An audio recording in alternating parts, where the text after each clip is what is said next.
पानी के मुद्दे पर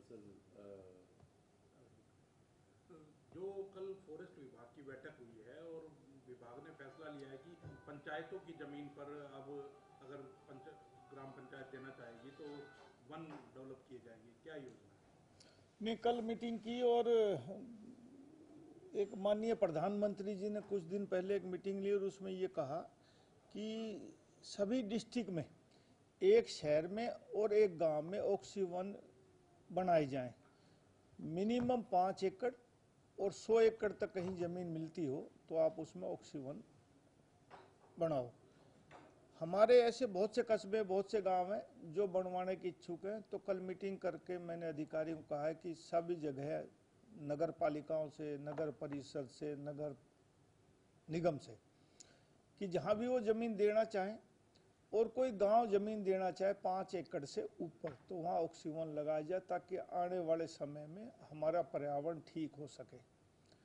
तो इस साल में कुछ लगाने की कोशिश है कि जहाँ जहाँ ज़मीन मिलेगी वहाँ लगाएंगे। और बहुत सी ऐसी पंचायतों में ज़मीनें हैं 100 एकड़ से भी ज़्यादा। मुझे उम्मीद है उन सब गाँव में हमें ज़मीन मिल जाएंगी और पंचायत के हम अच्छे पेड़ लगाएंगे। और वो पेड़ लगाएंगे जो ऑक्सीजन ज़्यादा देते हैं, जैसे नीम, बड़, पीपल, पक्षियों के लिए गूलर, ऐसे भी पेड़ लगाएंगे जिसमें पक्षियों को खाना उपलब्ध हो सके, फल फ्रूट उपलब्ध हो सके। तो ऐसी योजना है, इस साल उसकी शुरुआत करेंगे और आने वाले समय में तकरीबन ऐसा कोई डिस्ट्रिक्ट नहीं रहेगा जहां एक गांव और एक शहर में ना बना हो। 19 से 24 में भी वन मंत्री थे, उस समय भी एक पॉलीथीन को लेकर के मुहिम आपने छेड़ी थी और अब एक बार फिर से पॉलीथीन को लेकर के आप मुहिम छेड़ रहे हैं, क्या मुहिम है? ना, मुहिम ये है कि एक हरियाणा सरकार ने फैसला किया 2013 में कि हरियाणा में पॉलीथीन बनना और बिकना बैन है।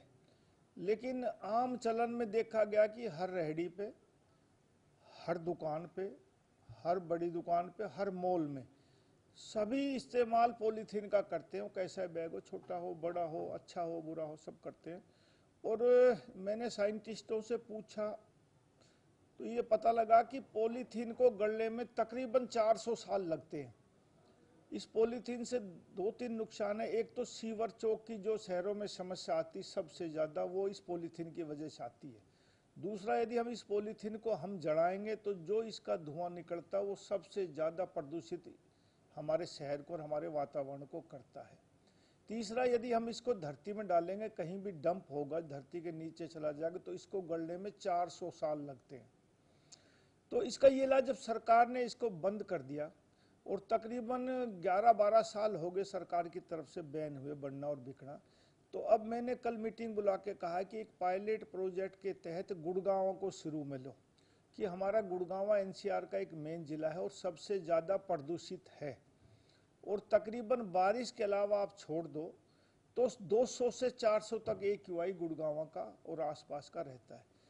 तो मैंने कल मीटिंग में कहा कि सब जगह, सभी हमारे तकरीबन 21 डिपार्टमेंट में हमने पर्यावरण की तरफ से मंजूरी दे रखी है, पोल्यूशन डिपार्टमेंट की तरफ से, कि भाई इनको समझाओ और इनके चालान करो। तो नगर पालिका, नगर निगम, परिषद, पुलिस फोर्स, सबको कहा है कि भाई पहले इनको समझाओ। सभी रेहड़ी वालों को, सभी दुकानदार और मॉल्स में जाके कहो कि पॉलीथीन आप इस्तेमाल नहीं करोगे। पोल्यूशन डिपार्टमेंट को ये भी कहा कोई नई चीज़ ऐसी इजहार करवाओ इन फैक्ट्री वालों से जो जल्दी गल जाए, क्योंकि कोई न कोई अल्टरनेटिव तो हमने देना पड़ेगा। इतने हमने जूट के बैग, क्योंकि जूट का बैग महंगा भी पड़ता है। फिर कुछ एनजीओ को कहा हमने कि भाई एनजीओ से बात करके कपड़े के बैग छपवाओ। पोल्यूशन डिपार्टमेंट की तरफ से उनको हम रिबेट भी देंगे कि भाई यदि 10 रुपये का एक पड़ता है तो 5 रुपये पोल्यूशन डिपार्टमेंट अपनी तरफ से सब्सिडी दे दे, एक बार प्रचलन करने के लिए कि लोग जागरूक हों। ऐसी भी कोशिश है। लेकिन मेरा यह है कि 3 महीने में मैं कोशिश करूंगा कि गुड़गांव में हर जगह ये बात जाए कि भाई रेहड़ी पे और मॉल्स में पॉलीथीन बैन है। गुड़गांव को हम पायलट प्रोजेक्ट के तहत लेके, जब गुड़गांव में शुरुआत हो जाएगी तो पूरे प्रदेश में भी शुरुआत हो जाएगी। मैं इस योजना में 1 साल के अंदर चाहता हूँ हरियाणा पॉलीथीन मुक्त हो।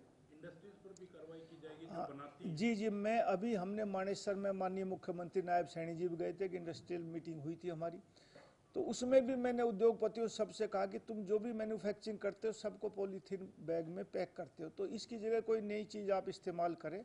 तो बनाने में थोड़ा समय लगेगा, उनको भी कहेंगे, लेकिन कानून के लिए सब बराबर हैं। जब पॉलीथीन बनना बिकना 2013 से बैन है, तो वो इंडस्ट्री पे भी लागू होता है, वो दुकानदार पे सब पे लागू होता है, उन पे भी लागू करेंगे, उनसे भी कहा है। और 2-3 महीना में आपको इसका रिजल्ट भी आपको दिखाई देगा। पानी को लेकर के लगातार विवाद छिड़ा हुआ है पंजाब हरियाणा के अंदर, आप कैसे देखते हैं? देखो, ये हरियाणा जब पंजाब से अलग हुआ तो समझौता हुआ, और हरियाणा पंजाब का छोटा भाई है। और मैं मानता हूं कि जो ये पंजाब सरकार ने कहा कि राजनीतिक मुद्दा है, कोई बड़ा मुद्दा नहीं। जहां तक मेरी अपनी समझ की बात है, 2-3 दिन में ये मुद्दा हल हो जाएगा। ऐसे कोई किसी का पानी रोक नहीं सकता। सेंट्रल गवर्नमेंट इसमें इंटरवीन करके इसको समझौते को लागू करवा देगी, पानी छोड़ देगा। फोर्स लगा दी शुरुआत बैन पे। चाहे कितनी फोर्स लगा दो, फोर्स सरकार लगाई, सरकार ही हटा देगी जब बात हो जाएंगी। मुझे नहीं लगता इसमें कोई ज्यादा बड़ा महत्व का मुद्दा है ये, और उनको मानना पड़ेगा।